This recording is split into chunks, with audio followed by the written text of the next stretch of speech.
dans les capacités que je vous ai données. Et c'est là la plus grande faille de l'homme aujourd'hui. Et c'est pour ça que jusqu'à ce jour, nous avons du mal à voir la main de Dieu dans nos vies. Parce que lorsque nous prions, nous ne prions pas réellement avec la pleine conscience de l'identité que nous avons. Nous ne prions pas réellement avec la pleine conscience de qui nous sommes et de l'autorité que Dieu nous a donnée et le pouvoir qui nous a été donné. Amen. Et lorsque tu pries et tu parles, alors que ce n'est pas ton identité, c'est là où tu pars à l'échec. Je vais passer dans les Écritures rapidement. On va dire, traverser la Bible dans deux personnages. On va parler de Joseph, on va parler de David, mais d'une manière très rapide. Donc, lorsque David décide d'aller combattre Goliath, Saül va faire quoi? Il va lui passer son armure. Amen. Vous allez le voir dans 2 Samuel. Saül va lui passer son armure, il va lui dire, petit, prends mon armure. Toi, tu n'es pas un guerrier, prends mon armure. Ça veut dire, prends mon identité. Parce que lorsqu'on passe tes vêtements, lorsque tu portes les vêtements d'une personne, tu portes son identité. Prends mon identité. David va le mettre, parce que c'est l'identité d'un roi. Ça veut dire, David, pendant un moment dans ce combat, il va se perdre, il va rentrer dans le jeu de ne pas savoir mon identité. Donc, il met l'armure de Saül. Il essaie de marcher avec. Il dit non. Je ne peux pas continuer comme ça. Je ne peux pas continuer avec cette armure. Ça veut dire qu'il ne s'est pas reconnu. Ce n'était pas lui. Alléluia. Donc il enlève l'armure de Saül. Il a dit, je vais tel que je suis. Ça veut dire, je vais avec l'identité que Dieu m'a donnée. Je vais avec la force que Dieu m'a donnée. Je vais avec le pouvoir que Dieu m'a donné. Et c'est là où il remporte la victoire. Amen. Beaucoup d'entre nous, lorsque nous venons, nous prions, nous essayons de prier avec l'identité d'une autre personne. Ça veut dire que tu pries, tu veux les rêves, le projet d'une autre personne, le parcours d'une autre personne. Ça ne peut pas fonctionner dans ta vie. Parce que tu vois qu'un tel s'est déjà marié, toi tu t'attaches au temps de cette jeune femme et tu dis, Seigneur, fais aussi pour moi. Non. Dieu m'a dit une seule chose, ne réussis pas en concurrence avec les gens. N'avance pas en faisant des concurrences avec les gens. Lorsque je suis parti plus loin, l'Éternel me dit, l'un des éléments que le manque de savoir de ton identité et du temps de Dieu provoque, c'est la jalousie. La jalousie quand tu vois les autres réussir. Oui, dans la Bible, on voit que Dieu est un Dieu jaloux. Il y a des jalousies qu'on peut appeler comme on dit en grec, zélos, ça veut dire un zèle. Ça veut dire c'est une jalousie pure. Par exemple, Dieu qui dit, je suis un Dieu jaloux. Ça veut dire Dieu aime que ses enfants soient à lui. Amen. Parce qu'il a tant donné pour eux. Il veut que cette relation-là reste privilégiée. Amen. La jalousie d'un époux envers sa femme, c'est tout à fait normal. C'est l'alliance entre toi et moi. Elle ne peut pas être séparée. Mais maintenant, il y a une autre forme de jalousie qu'on appelle sténos en grec. Amen. Ça, c'est la jalousie de la manière la plus mauvaise. Ça veut dire c'est convoiter la réussite de l'autre, convoiter les projets de l'autre, convoiter ce que l'autre a. Cette jalousie ramène jusqu'à la haine. Alléluia.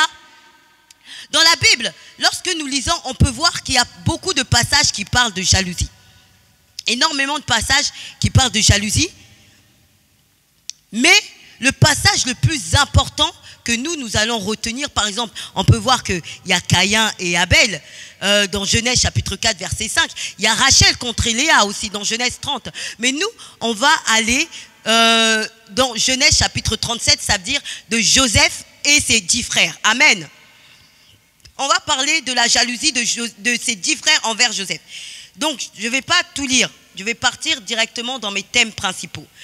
Mais vous trouverez le texte dans Genèse chapitre 37 à partir du verset 1. On peut voir lorsque nous lisons la parole de Dieu que Joseph était haï de ses frères. Ses frères ne l'aimaient pas parce que son père l'aimait énormément. Parce que la Bible dit que Joseph était le fruit de la vieillesse de Jacob.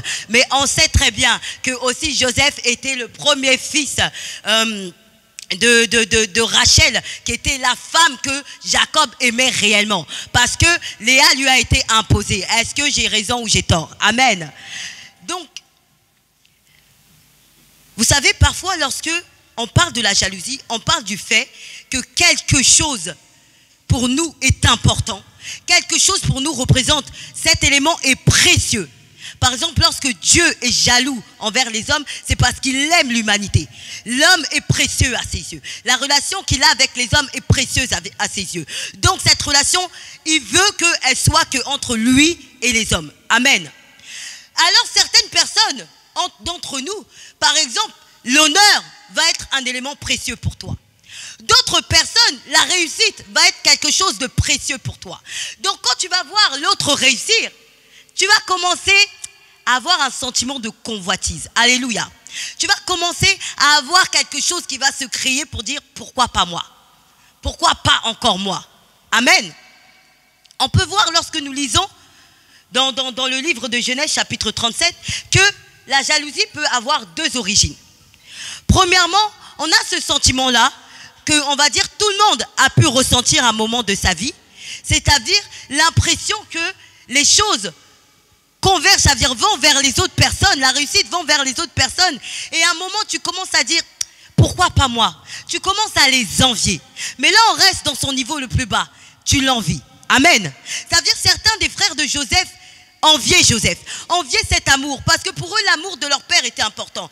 On parle d'une tribu où le père donne la bénédiction, où tout part du père. Donc lorsque le père t'honore, l'homme de la maison, le chef t'honore, c'est une importance pour toi. Amen.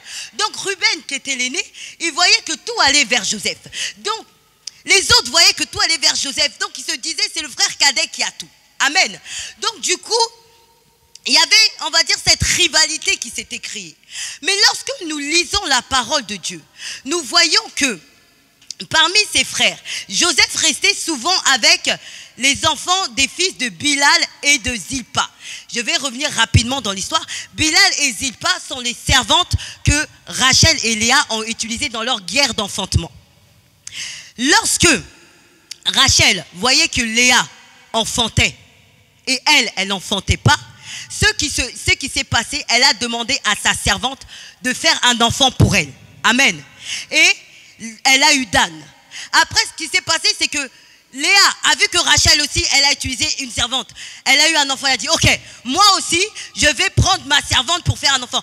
Donc, c'est des, comment dire, Dan, son autre frère Zébulon et les autres qui vont venir, ça veut dire les 4 qui vont venir des 2 servantes, sont des enfants qui sont nés dans une rivalité, sont des enfants qui sont nés dans une guerre de jalousie. Alléluia. Donc il y a des jalousies aussi qui viennent par le sang, qui viennent par une semence, qui viennent par, comment dire, c'est ancré en eux, c'est ancré dans leur histoire, c'est ancré dans leurs racines. Pourquoi nous allons voir cela lorsque nous allons voir entre les 10 frères de Joseph? Nous allons voir que lorsqu'ils vont décider de mettre à mort Joseph, Judas et Ruben, qui sont les enfants naturels de Léa, ça veut dire qu'ils ne sont pas nés avec cette semence. Ça veut dire que la mère était jalouse parce que Judas est venu naturellement par l'amour que Léa éprouvait envers Jacob. Ruben aussi, l'aîné, est venu naturellement parce que Dieu l'a soutenu. Judas, c'est le Dieu qui est sa louange. Ça veut dire que eux, lorsqu'on va décider de mettre à mort le frère, ils vont dire non. Ruben déjà va le dire, ne le tuez pas, mettez-le dans la citerne. Ça veut dire, il avait l'intention de sauver son frère. Qu'est-ce qui va se passer lorsque Judas, même les frères auront toujours l'intention de tuer Joseph? Il va voir les Ismaélites passer, les marchands d'esclaves, il va dire vendez-le. Parce que c'est notre sang, parce que c'est notre frère. Ça veut dire que là, on a 2 niveaux de jalousie. Vous savez, lorsque le mal est un lien qui est dans le sang, il est plus profond que celui qui le ressent de l'extérieur. Amen. Jésus dit, c'est ceux qui sortent de nous qui tuent, mais pas ceux qui entrent. Amen. Ça veut dire que lorsque le mal est déjà en toi, il provoque plus de dégâts que lorsque il rentre en toi. Amen. Parce que quand il rentre en toi, tu peux l'arrêter. Mais lorsqu'il sort de toi, il est à l'intérieur. Donc les fils nés déjà de la rivalité entre 2 mères. Sachez que quand c'était la rivalité entre 2 mères, ça veut dire les femmes légitimes, c'était aussi la rivalité entre les servantes. Ça veut dire eux, ils étaient destinés à l'exterminer, à le tuer. Mais ceux qui ont eu pitié d'eux, c'est ceux qui sont venus, on va dire, d'une nature, on va dire, normale. Ça veut dire que eux, leur jalousie, c'était la jalousie juste d'un père qui n'aimait pas, on va dire, qui aimait plus leur frère. Ça veut dire que c'était un niveau, on va dire, un peu plus bas. Mais les autres, en dehors du fait que le père aimait leur petit frère plus que eux, mais c'était enraciné en eux. Ça veut dire que eux, c'était arrivé au niveau d'une haine qui mène jusqu'à détruire la personne. Alléluia. D'une haine qui ramène jusqu'à détruire la personne. La Bible dit dès le début que les fils de Zilpa, alléluia, les fils de Zilpa et de Bila commettaient des mauvaises œuvres. Et Joseph, ce qu'il faisait, il disait à leur père les erreurs que ses frères commettaient. J'aimerais dire à une personne ce matin, parfois nous sommes là, nous envions la réussite des autres, mais nous ne regardons pas peut-être que ce sont nous qui provoquons la réaction de Dieu en faveur d'une autre personne par rapport à nous. Eux, ils étaient là, ils étaient jaloux de Joseph. Mais ils ne se disaient pas peut-être que parce que nous commettons des erreurs, c'est pour ça que notre père nous traite différemment. Judas et Ruben n'étaient pas cités parmi les fils de Zilpa et de Bila parce que c'était les fils de Léa. Alléluia. Ça veut dire que ceux qui commettaient des mauvaises œuvres, ils ne se sont pas posé une question qu'à un moment ou l'autre dans notre vie, c'est ça qui provoque le fait, la différenciation de l'amour de notre Père. Ils ne se sont pas posé cette question. Mais ils sont partis directement dans leur haine, dans leur jalousie, dans leur envie de faire tuer leurs frères. Beaucoup d'entre nous, parfois, nous ne marchons pas selon les principes de Dieu. Nous ne prions pas comme il faut prier. Nous ne sommes même pas conscients de l'identité que nous avons. Nous n'obéissons pas à la parole de Dieu. Mais quand tu vois que le temps de l'autre arrive, quand tu vois que l'autre réussit, ton cœur commence à se remplir de haine. Ton cœur commence à se remplir de jalousie. Tu commences à haïr la réussite des autres. Tu commences à convoiter l'autre. Mais même pas tu te poses une question. Ces fils même pas se sont posés une question. Peut-être est-ce que c'est notre faute que notre père préfère Joseph à nous? Ou est-ce que c'est juste un manque d'amour comme les autres subissent? Vous savez, lorsque tu rentres dans la jalousie, ça peut bloquer ton avancée. Parce que au lieu de te poser les questions, pourquoi nous tous on est à l'église? Mais Juliette réussit, mais moi ça avance pas. Juliette avance, mais moi j'avance pas. Le temps s'écoule. Elle avance, mais moi. La bonne réaction d'un enfant de Dieu, c'est de se remettre en question. De se dire qu'est-ce qui se passe? Est-ce que je prie bien? Est-ce que j'obéis à la parole de Dieu? Est-ce que je donne ma dîme? Est-ce que j'obéis aux principes qui sont liés au royaume des cieux? Parce que Dieu est un Dieu de principes. Est-ce que je respecte tous ces principes? Qu'est-ce qui fait que moi, ça n'avance pas? Amen. Ils ne se sont pas posé cette question. Mais ils sont rentrés, ils sont restés ancrés dans leur haine. Ils sont restés ancrés dans leur haine. Alléluia. L'une des failles, l'un des problèmes de la jalousie, c'est ça. Ça ne va pas te permettre d'avancer. Parce que toi, tu vas rester dans cet état d'âme, dans cet état d'esprit que l'autre mérite, alors que moi, l'autre mérite plus que moi. C'est injuste. Tu vas rester dans ce sentiment d'injustice. J'aimerais dire à une personne, Dieu n'est pas injuste. On l'appelle le juste juge. Dieu ne fait rien pour rien. Si l'autre a cette bénédiction et toi, depuis 20 ans, tu l'attends, ça veut dire qu'il y a quelque chose qui cloche. Amen. Deuxième point. Lorsque nous analysons les frères de Joseph, nous voyons que les frères de Joseph, quand Joseph leur parlait des songes, leur haine augmentait. Amen. Donc nous voyons que lorsque tu rentres dans ce sentiment de jalousie, ça peut même t'empêcher de voir qui tu es réellement. Joseph eut un songe. Il le raconta à ses frères qui le haïrent encore davantage. C'est-à-dire leur haine, elle a augmenté. Il leur dit, écoutez donc ce songe que j'ai eu. Nous étions alliés des gerbes au milieu des champs. Et voici ma gerbe se leva et se tint debout. Et vos gerbes l'entourèrent et se prosternèrent devant elle. Ses frères lui dirent, est-ce que tu régneras sur nous? Est-ce que tu nous gouverneras? Et le haïr encore davantage. Amen. Ça veut dire que leur jalousie était tellement grande qu'ils n'arrivaient même pas à analyser les songes de Joseph eux-mêmes. Joseph, il n'a pas dit que ma gerbe est plus puissante. Amen. Mais même quand Joseph disait que ma gerbe au milieu, il disait que les autres étaient aussi des gerbes. Alléluia. Il le disait aussi. Et lorsque son père, la Bible dit, il eut encore un autre songe. Il le raconta à ses frères. Il dit, j'ai eu encore un songe. Et voici le soleil, la lune et 11 étoiles. Entendez bien, 11 étoiles se prosternaient devant moi. Il le raconta à son père, à ses frères.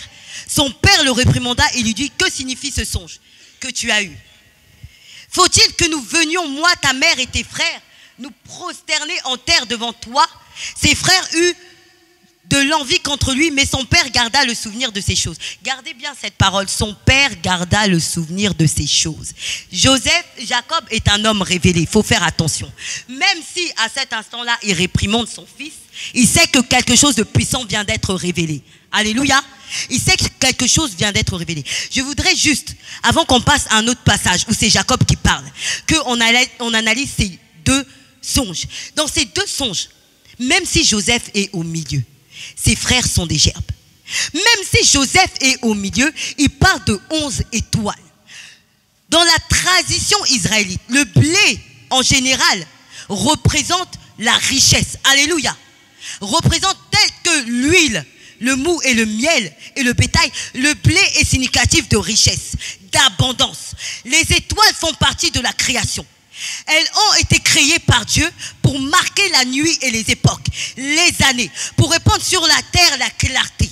Donc lorsqu'on parle d'une étoile, on parle de l'élévation. On parle que tu es une lumière. On parle que tu es né pour impacter, que tu es né pour marquer le temps et les générations.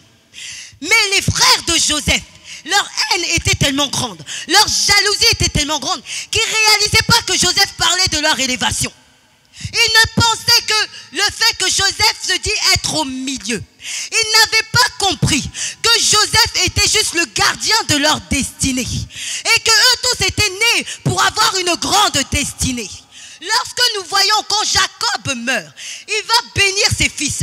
Je vais laisser toutes les autres bénédictions. Et je vais citer 3 bénédictions. Première bénédiction, la plus grande. Judas était parmi ses frères. Il voulait aussi faire mourir Joseph. Même si à la fin il dit on va le vendre. Mais il a vendu son frère pour 25 deniers. Il a voulu écarter son frère en se disant que si on l'écarte, notre père va nous aimer. Judas a fait partie des personnes qui ont haï Joseph lorsque Joseph parlait de ses songes. Mais écoutez ce que Jacob dit de Judas. Oh toi Judas, tes frères te rendront hommage. Ta main fera ployer la nuque de tes ennemis. Et les fils de ton père se prosterneront devant toi. Est-ce que vous écoutez? Les fils de son père se prosterneront. Joseph a juste dit il est au milieu. Mais Judas, on se prosterne devant lui. Alléluia. Vous savez, lorsque tu rentres dans le jeu de l'ennemi, parce que la jalousie est un esprit, tu commences à convoiter la vie des gens. Tu commences à convoiter l'identité et la destinée des gens. Parce que toi, tu penses que tu ne vas jamais réussir. Que le panier ne circule pas. Tu passes à côté de ce que tu es réellement. Parce que celui qui était appelé à régner sur ses frères est Judas.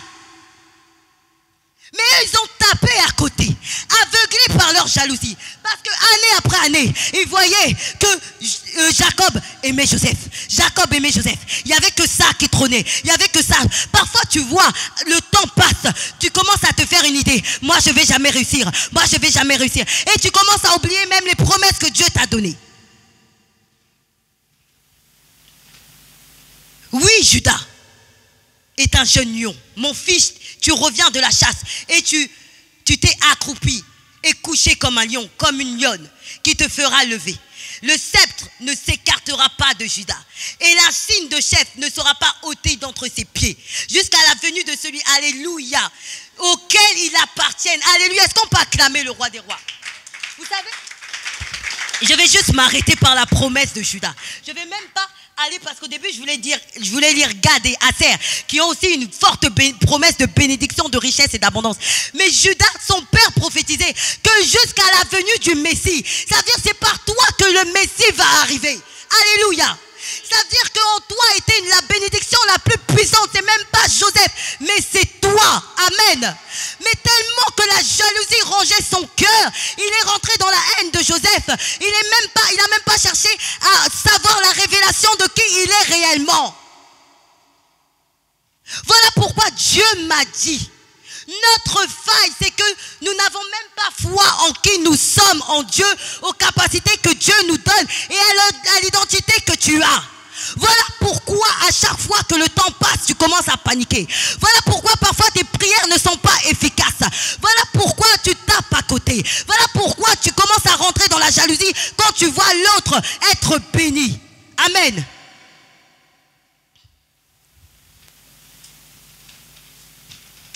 Tu n'as pas foi en ce que tu es. Tu n'as pas foi en ce que Dieu t'a donné. Tu n'as pas foi aux capacités que Dieu t'a données.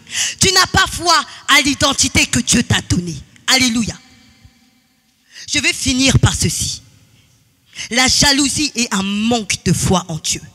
La jalousie, c'est un esprit qui va venir te faire douter de Dieu. Il va venir te faire croire que le panier ne circule plus. Alléluia. J'aimerais dire à une personne, le panier continue à circuler. Il va te faire croire que Dieu agit que pour les autres et il n'agit jamais pour toi. Il va te faire pousser à aller voir des fétichères. Oh mon Dieu. Il va te faire pousser à aller gruger. Ils ont vendu Joseph. Ils ont dit, nous-mêmes, on va s'occuper de son cas. Parce que personne ne nous aime. On va éliminer celui qui prend tout l'amour de notre Père afin que notre Père nous aime. Erreur. Parce que lorsque Joseph va les piéger, il va lui dire, ramenez-moi le dernier. Ils vont dire, non, non, non, non, non, non, non. Il y a un frère qui est mort. Ça a meurtri notre Père. Jusqu'à aujourd'hui, il n'arrive pas à s'en remettre. Ça veut dire que même en ayant écarté Joseph, leur amour, ils n'ont pas eu. Donc ça servait à rien. Ne crois pas quand tu essaies de prendre la place de Dieu, tu feras mieux que Dieu. Ne crois pas que quand tu essaies de dévancer Dieu, tu feras mieux que Dieu. Alléluia. Aie confiance au plan de Dieu. Aie confiance en ce que Dieu a mis en toi. Alléluia. Même si Jacob accordait plus d'amour en Joseph, eux, ils étaient plus bénis que Joseph en réalité. Dans les 12 tribus de Juda, est-ce que vous entendez la tribu de Joseph? Alléluia. Est-ce que vous voyez comment la jalousie peut tuer une personne? Comment elle peut te ramener à la perdition? En réalité, tu es béni, mais tu ne vois pas ta bénédiction. Tu passes ton temps à regarder la bénédiction de l'autre. Tu passes à côté de ta vie. Tu passes à côté de qui tu es. Parce que tu ne connais pas ton identité. David a essayé de porter l'armure de Saül. Il a dit non, non, non, non, non, non, non. Je ne me reconnais pas. Je vais aller tel que je suis. David est parti devant Goliath tel qu'il est. Goliath a dit, c'est qui ce chien qui s'approche devant moi? David savait qui il était. Il a dit, hey, appelle-moi chien. Mais moi, je vais te décliner maintenant le programme de ta mort. Il a dit, je vais te décliner le programme de ta mort. Parce que moi, je viens au nom de l'Éternel, le Dieu des armées. Donc moi, je vais te dire, ta tête va rouler par terre. Les oiseaux vont te manger. Et ton armée de Philistins, l'Éternel le mettra sous notre pied. Si tu connais qui tu es, si tu as foi en qui tu es, tu vas décliner le programme de la mort de tes ennemis. Tu n'auras pas peur de dire, hey, toi maladie, aujourd'hui je vais te décliner ton programme. Je vais te dire comment je te mets par terre. Je vais te dire comment je vais t'écraser. Et je vais te dire qu'à partir de cet instant, malgré les faux symptômes de l'ennemi, je ne crois plus que tu es en moi. Parce que tu as été terrassé. Alléluia. On parle d'un jeune homme. La Bible dit, ce n'était pas encore le guerrier David, mais c'était le petit roux. Alléluia. Le petit jeune homme qui avait à peine 17 ou 18 ans.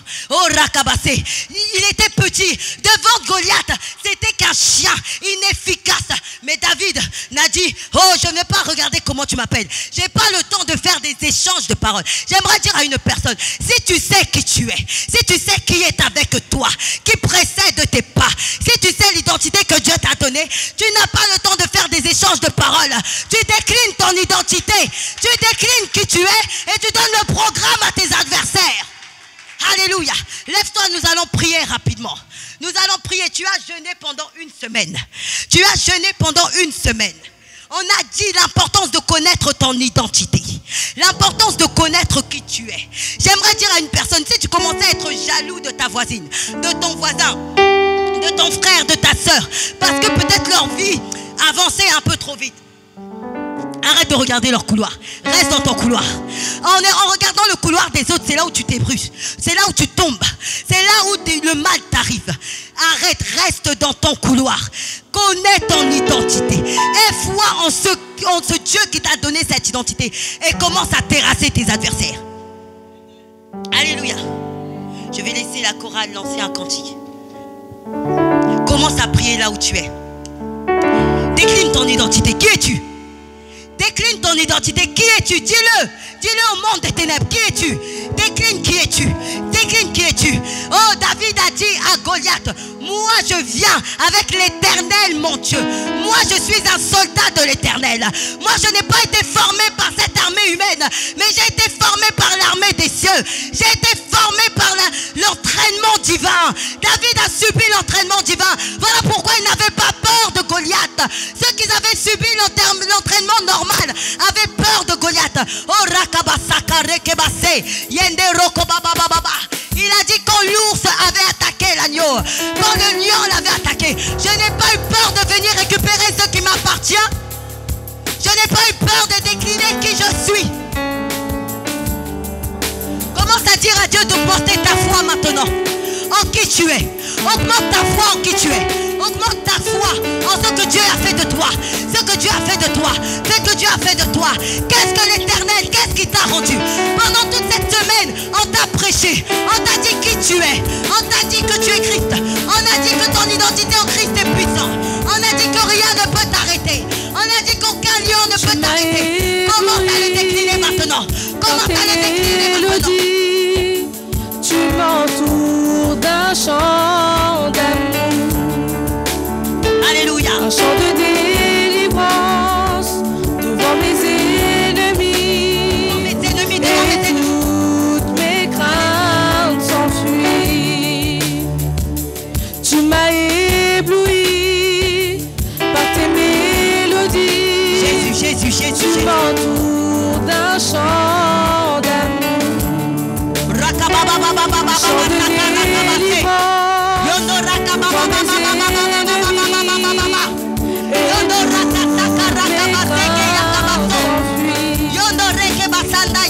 Et je ne suis plus esclave de la peur. La Bible dit,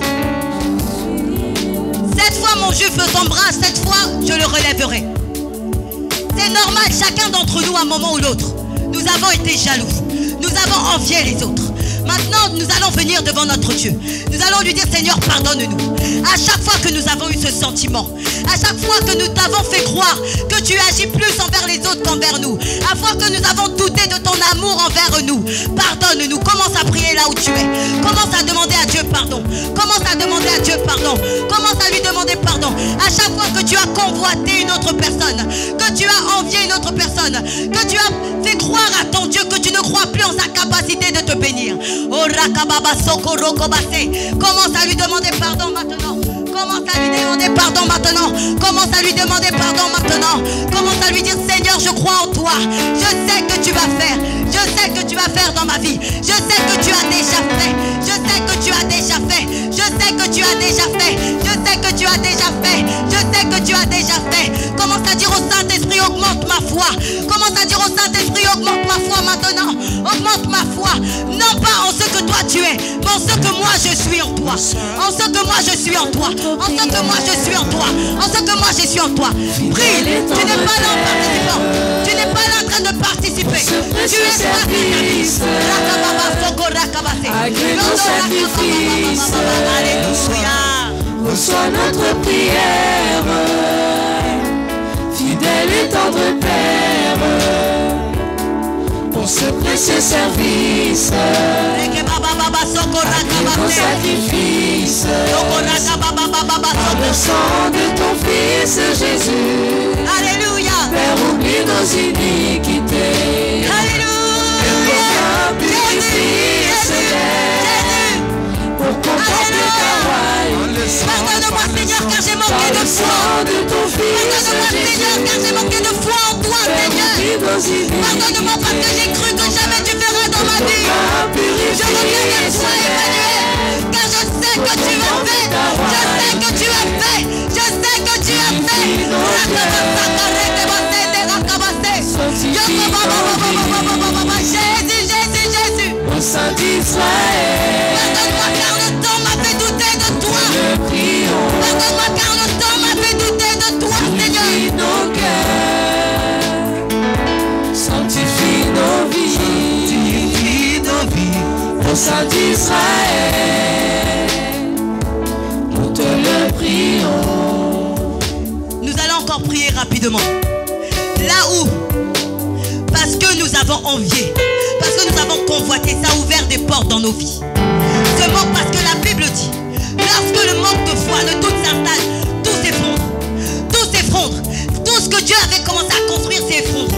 Nous allons demander au Saint-Esprit de restaurer en nous, de restaurer dans nos vies. Tout ce que le manque de foi, tout ce que la jalousie, le doute, la convoitise, la peur avait provoqué. Commence à prier là où tu es. Commence à prier là où tu es. Si ça avait provoqué dans ton mariage, dans la vie de tes enfants, dans tes études, dans tes projets, commence à prier maintenant la restauration. Prie pour la restauration. Prie pour la restauration maintenant. Prie pour la restauration maintenant. Prie pour la restauration maintenant. Prie pour la restauration maintenant. Rakabasa kareke basondo rokobasa. Soko rakababa.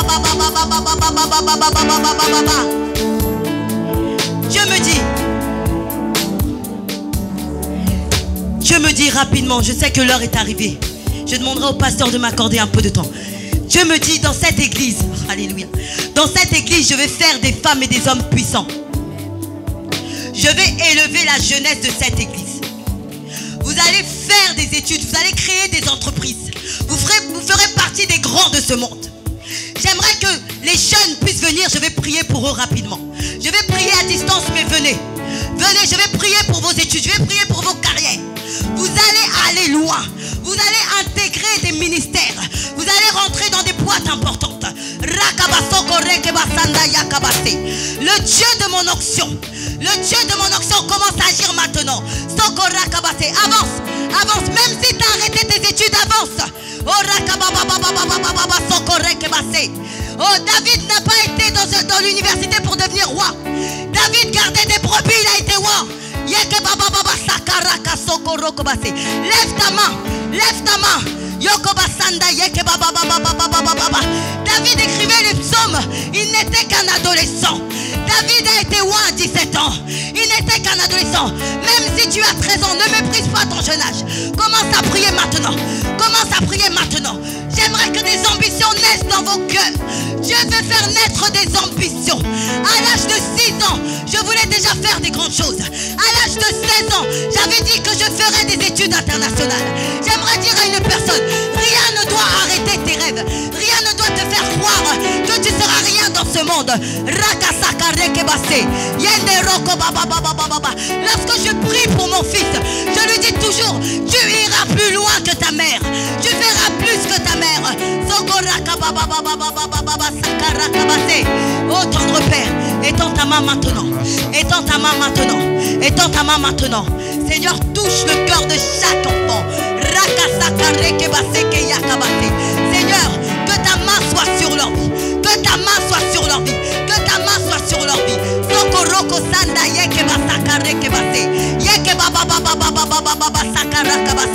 Oh, je brise tout esprit d'échec maintenant. Je brise tout esprit d'échec maintenant. Je brise tout esprit d'échec scolaire. Je brise tout esprit de pauvreté, de misère. Oh, alléluia. De misérabilité dans leur vie. Qui va bloquer leur carrière professionnelle. Éternel, je viens les briser dans leur vie au nom de Jésus. Je déclare qu'ils iront de l'avant. Je déclare qu'ils iront de l'avant. Oh Jésus. Sublime, Dieu me dit. Ton intelligence est encore plus grande que tu ne le crois. Tu ne vas pas jusqu'au fond de tes capacités. L'Éternel me dit, tu es encore terre à terre dans tes études. Tu es né pour marcher parmi les grandes. Tu es né pour marcher parmi les grandes. Si tu pleures, c'est parce que tu le sais. Ne méprise pas ton jeune âge. Sois la différence dans ton école. Parce que tu as décidé de me servir. Tu es une servante de Dieu. Tu dois leur montrer ton identité. Tu dois leur montrer que ton Dieu peut te faire exceller. Tu es né pour être la première de ta classe. Aller dans des universités que même tes parents n'ont pas été. Éternel, étends ta main. kabase keyendes koroko basa. Yondo raka baba baba baba sakara kabase. Yondo roko basakarandas koroko sakaye kebase. Active Seigneur, active son intelligence encore plus. Augmente son intelligence. J'appelle l'intelligence et la sagesse du roi Salomon, qui puisse la faire percer, qui puisse la faire percer dans sa destinée. Au nom de Jésus, au nom de Jésus. Rekebasanda rakabase. Yondo rakasanda yekebase. Oh alléluia. J'entends des ministères s'ouvrir à toi, sublime. Je vois des ministères s'ouvrir à toi. Je ne parle pas du ministère là, je parle des ministères de ce pays. Je parle du ministère de ce pays. Découvre les capacités que Dieu a mis en toi.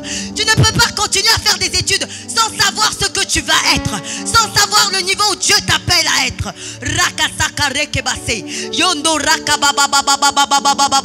Que la grâce de Dieu t'accompagne maintenant. Que la grâce de Dieu t'accompagne maintenant. Oh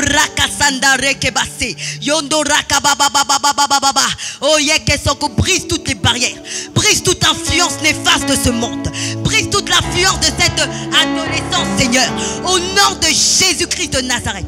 Qu'elle puisse montrer à cette jeunesse qu'on peut réussir, qu'on peut donner sa vie à Christ au jeune âge et réussir au nom de Jésus. Merci pour sa vie, merci pour sa vie au nom de Jésus. Merci Seigneur, merci Emmanuel, merci tendre Père. Je prie au nom de Jésus qu'il y aura des chefs d'entreprise, qu'il y aura des chefs d'entreprise, il y aura des chefs d'entreprise. Sokorandas karakabase, sakarakabababababababababasa, randas koroko sekeye kebase, yanda roko soko yoko basa, yakabase. Comment tu t'appelles? Dieu me dit qu'il y a un projet qui commence à naître en toi. Il y a un projet qui commence à naître en toi. L'Éternel me dit, crois en ce projet. Crois en ce projet. Même si tu n'as pas encore tous les contacts, tu n'as pas encore tous les éléments, crois en toi. Amen. Crois en toi. Crois en toi. Il y a un projet. Il y a un projet qui est en toi là. Il y a un projet qui est en toi. Il y a un projet qui est en toi. Et Dieu, c'est à travers ce projet qui va te faire exceller. C'est à travers ce projet qui va te rendre forte et puissante. C'est à travers ce projet que tu vas impacter. Seigneur, merci pour la vie de Cynthia. Merci Saint-Esprit. Remplis-la de sagesse et d'intelligence. Fructifie ses biens. Qu'elle puisse réaliser ce que tu es en train de la mettre dans son cœur maintenant. Qu'elle puisse, Seigneur, ne pas écouter ceux qui vont lui dire que c'est impossible. Que rien ne puisse l'arrêter. Que rien ne puisse lui dire que ses rêves ne vont pas se réaliser. Au nom de Jésus-Christ, au nom de Jésus. Le Dieu de la prospérité, le Dieu de la victoire, ouvre-lui les portes. Ouvre-lui toute porte, trace un chemin. Même dans le désert, trace un chemin. Au nom de Jésus-Christ. J'ai ainsi prié, nous te disons Amen. Alléluia. J'aimerais encore vous dire ce matin, c'est vrai que je ne peux pas m'attarder parce que le temps presse, à prier pour chacun d'entre vous. Mais il y a une grâce importante. Il y a une grâce importante de la réussite qui se déverse. Amen. Il faut saisir la grâce quand elle est là. Il faut saisir.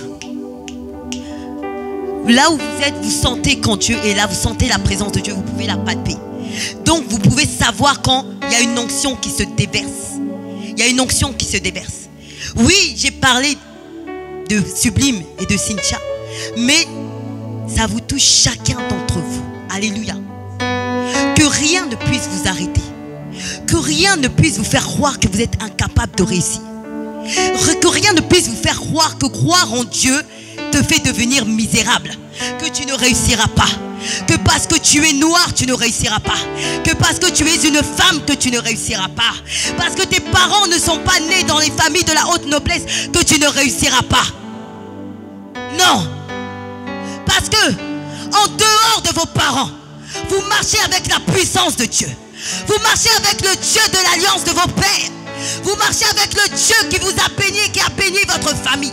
Vous marchez avec le Dieu de David. Le Dieu de David n'a pas besoin d'un diplôme. Le Dieu de David n'a pas besoin de contact.